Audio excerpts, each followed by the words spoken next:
Welcome to the Mary Mac Show, where we will be talking about your feelings, experiences, and pain following the death of a loved one.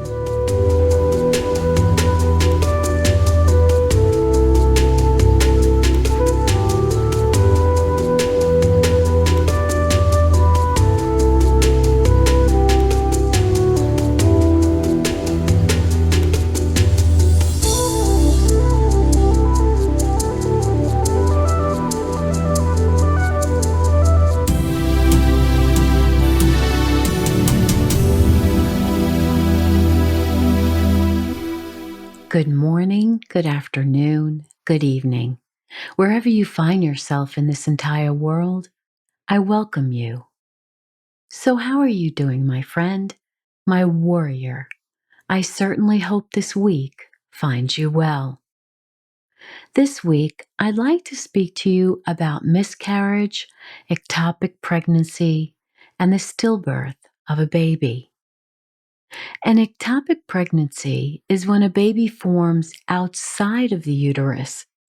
Instead of the fertilized egg making its way down into the uterus, it stops in the fallopian tubes. And if this isn't discovered in a timely manner, the tubes can rupture, causing internal bleeding, and life-saving surgery would be needed. If it is determined an ectopic pregnancy has formed, sometimes medication to release the baby is given in the hopes that no surgery will be needed, but either way, the baby cannot survive. On the other hand, a miscarriage occurs when the baby has formed naturally and attached itself to the uterus, but for some reason, which we may never know, the baby does not go on to full form. When a baby dies inside the mother's womb up until 20 weeks of gestation, it is considered a miscarriage. When a child dies after 20 weeks in the womb, it is considered a stillbirth, or the child is stillborn, when it is born not breathing and cannot be revived. When a baby dies in any of these manners, it is a shock that is never expected. Parents are so hopeful and excited when they learn they're pregnant, and they look forward to the time when they will hold their infant in their arms for the first time. So when such a horrific death occurs, it is beyond comprehension. If you've experienced such a death, it is not uncommon to want to be close as a couple and slowly work through all the emotional and physical pain you both would be going through. It is important to speak about it out loud because when you harbor the pain, it can lead to depression, anger, bitterness, resentment, asking yourself if you'll ever be a mother or father again, whether you even want to try to become pregnant again, whether you can even trust your own body. These are all normal responses.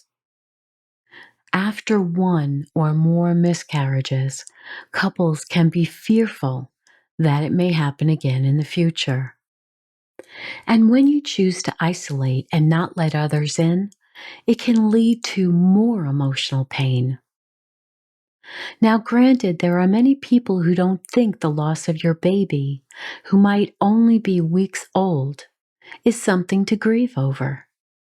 They might say ignorant things like, well, you can always have another child, as if another child could ever take the place of the child you just lost. And they just don't know what you went through as the child was released from its mother's body. I've known friends who began bleeding and the baby came out not long after, right there in the bed or in the bathroom. They could see the fully formed child, not larger than their palm. Now, this might sound more graphic than you might want to hear, But if this has happened to you and your spouse, you know the pain you experienced. It all just doesn't seem real. You were so hopeful for the birth of this child and never expected this would happen. Also, after miscarriage and ectopic pregnancies, the mother needs to physically recover, which can take weeks, even months. There can also be an insensitivity by the hospital, which is accustomed to simply disposing of any tissue removed in a surgery. The family may not be given an opportunity to choose private cremation or burial, or a service to let everyone know that they lost a child. It doesn't give them the emotional support they may need from family and friends. Sometimes, once a miscarriage has occurred, the couple decides it is best to not announce future pregnancies for quite some time for fear they may not be full term.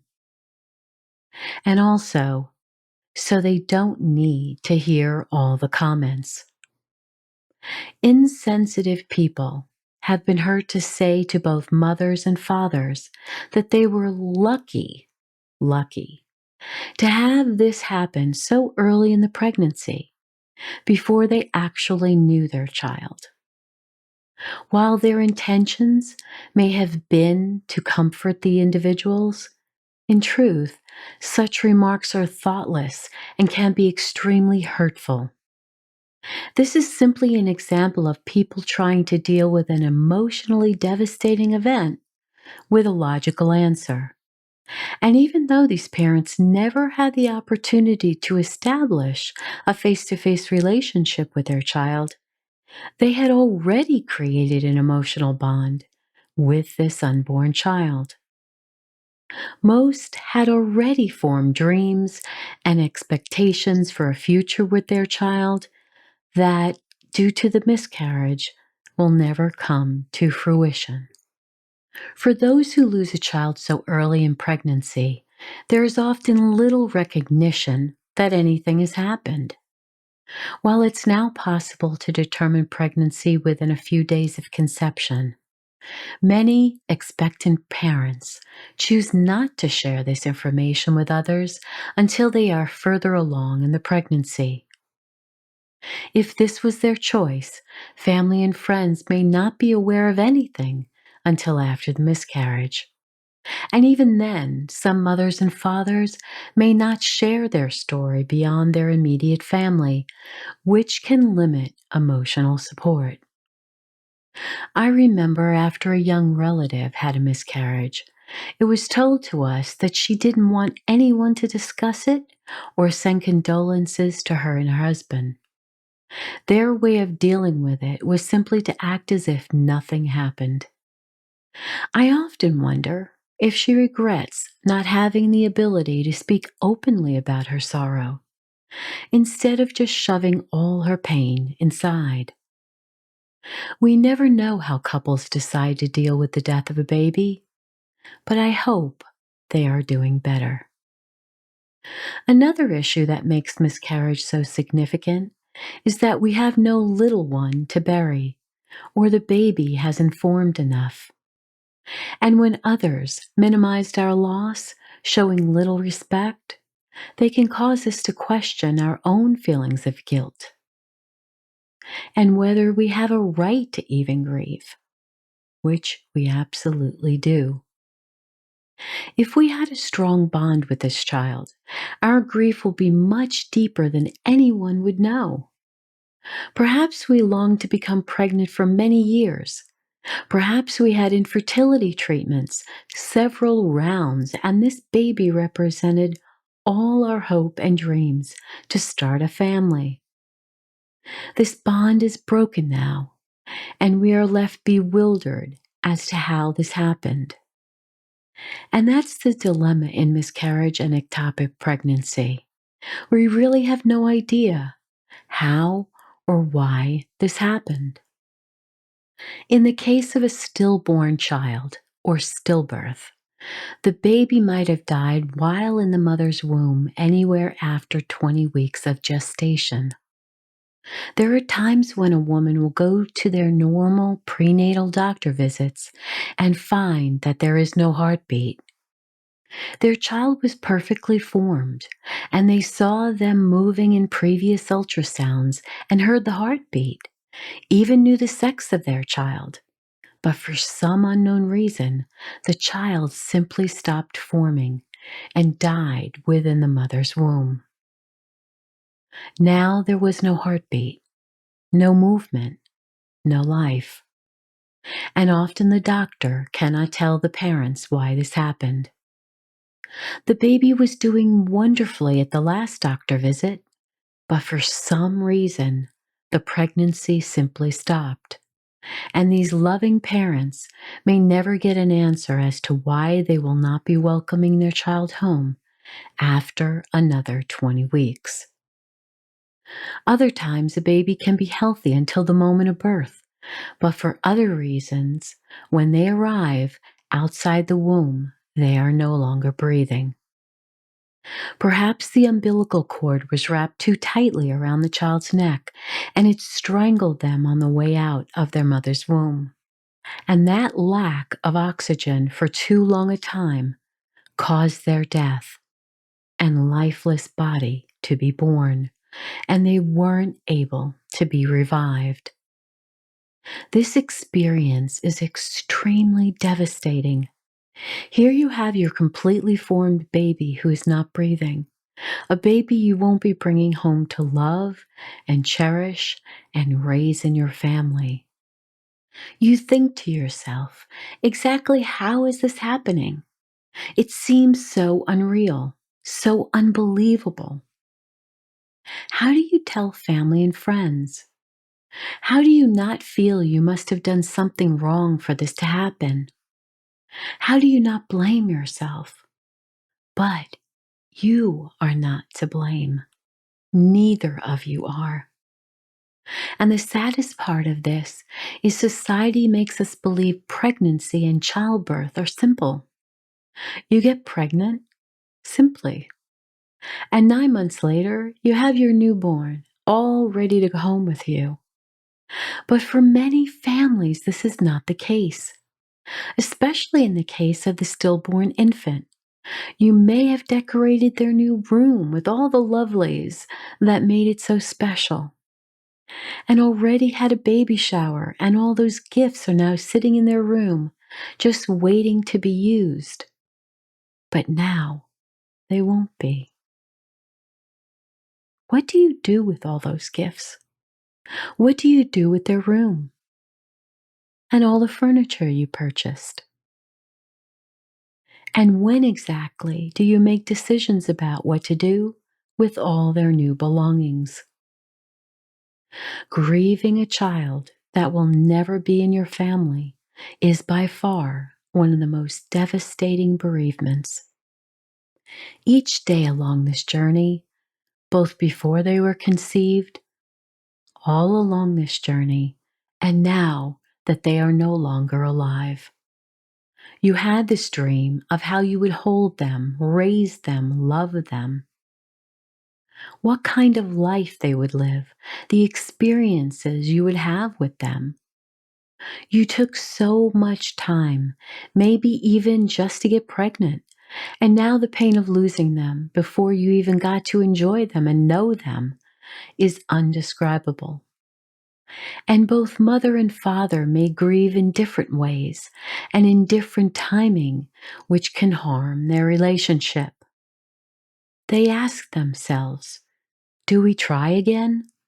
Do we decide to grieve this child's death and wait to try again? Or have we had enough sorrow and we are settled with the children we have already, or being childless? Only the parents can determine this after burying the child who died and much reflection and consideration. But it is important that you save as much as you can so you can honor their memory. I remember learning about a photography group that works with hospitals. And when a child is stillborn, this group comes to the hospital and offers to take photographs of the parents holding the stillborn infant. It is a wonderfully compassionate service and gift. The family will hold on to those photos and other mementos in a care box. So, how do parents survive such a loss? Slowly and with support from their spouse and family, as well as joining a group of other parents who have had similar experiences. I'm sure you've heard me say how important it is to be with others who have experienced the exact type of death that you have. They will be able to look you in the eye and say, I know how you feel, because they have lived it just like you. And I will add those links to support group organizations in the show notes of this episode. Call them, find meetings in person, or with a contact call, or even online. It will serve you well. You will feel understood. And remember, it is also common to remember them on the day they were born, the day they died, on Mother's Day and Father's Day. Their memory will always be with you. And some mothers say, I had 6 children and 5 are living. I also feel it's wise to take your gratitude journal and weave your writings to them within it. You can write letters to them about all that has happened and how you will miss them and the experiences you would have had together. But mostly, I want you to equally write about what you're grateful for surrounding their life, no matter how short it may have been. They were a part of you, and they will always be a part of you. I am grateful for this little one, grateful that I was able to be pregnant, grateful that I experienced such joy for as long as I did, grateful I got to hold them, if that's the case. Grateful they were a part of our family for as long as they were. Perhaps grateful I felt them inside kicking. Grateful for all the experiences I had with them as they were growing. Grateful that I'm a mother or I'm a father. And that's one thing that no one can ever take from you. You are a mother. You are a father of a little baby who just happened to die too soon. Write those notes in your gratitude journal. Write letters and either place them in a casket before burial or bury them at the cemetery.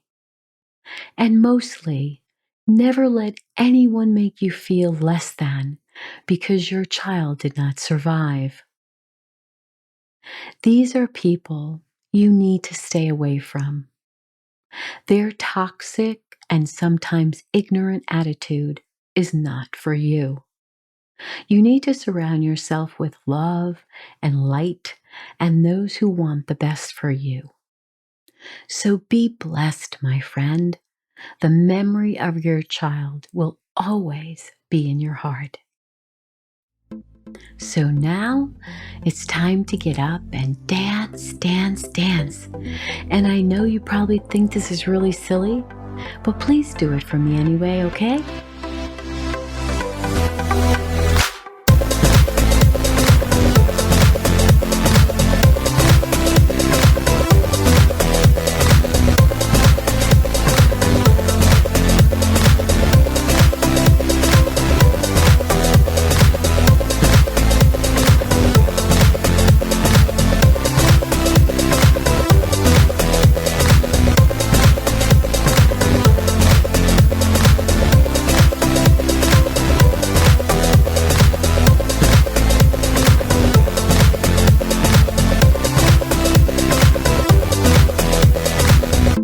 Thank you for being with me today.